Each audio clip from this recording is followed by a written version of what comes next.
My worth is not in what I own, not in the strength of flesh and bone, but in the costly wounds of love at the cross.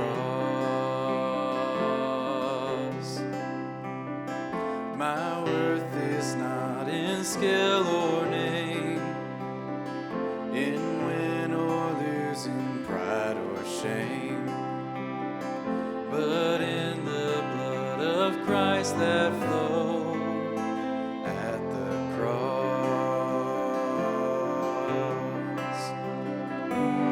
I rejoice in my Redeemer, greatest treasure, wellspring of my soul. I will trust in Him, no other. My soul is satisfied in Him alone.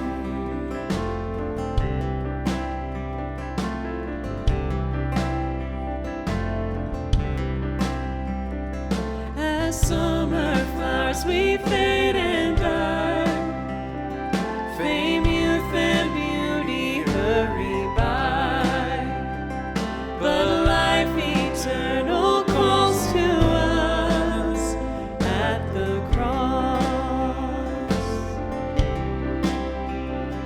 I will not boast in wealth or might, or human wisdom's fleeting light, but